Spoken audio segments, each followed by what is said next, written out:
Good morning मित्रांनो. आज सुद्धा सकाळपासूनच पाऊस होता. आज सॅटर्डे असल्यामुळे आमची सकाळ थोडीशी उशिराच झाली. श्रीशाचं ब्रश केलं आणि तिला आंघोळ घातली. दीदी काय करते हे बघण्याची शिवायला भलतीच उत्सुकता होती.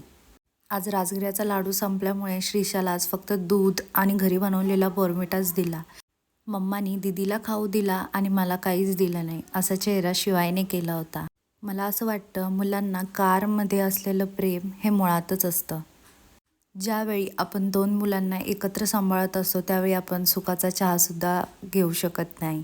त्यानंतर शिवायला झोपवलं म्हणून श्रीशाला पण माझ्या मांडीत येऊन बसायचं होतं. त्यानंतर तिचं असं मांडीवर ड्रॉइंग चाललं होतं.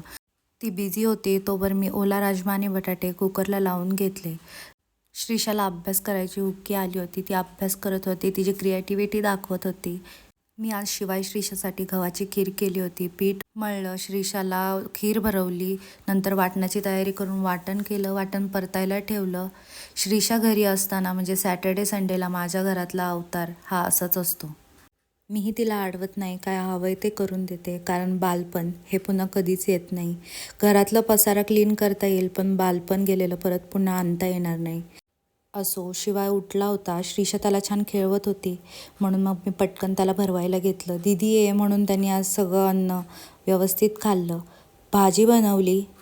दोघे छान गाडीमध्ये खेळत होते. त्यानंतर ओमकार आणि आई आल्या. आम्ही सगळे जेवलो. नंतर शिवायचा मसाज केला.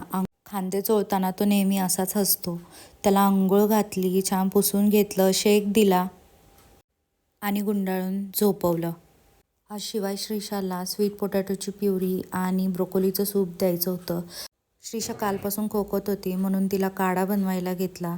तोपर्यंत आई अशा कपडे वाळत घालत होत्या. मला त्या नेहमीच कामामध्ये मदत करतात. आवरलं आणि आईंच्या माहेरी घटाच्या पाया पडायला निघालो. तिथे मस्त गप्पा मारल्या आणि 10:15 वाजता घरी आलो. आईंनी पटकन मटार भात बनवला आणि शिवायला भरवलं. त्यानंतर श्रीशाला सकाळी बनवलेला काढा पाजला. 11:30 वाजून गेले तरी शिवाय श्रीशाची मस्ती अशीच चालू होती. तर असा होता व्लॉगचा 4था दिवस. भेटूया पुढच्या व्लॉगमध्ये. तोपर्यंत बाय.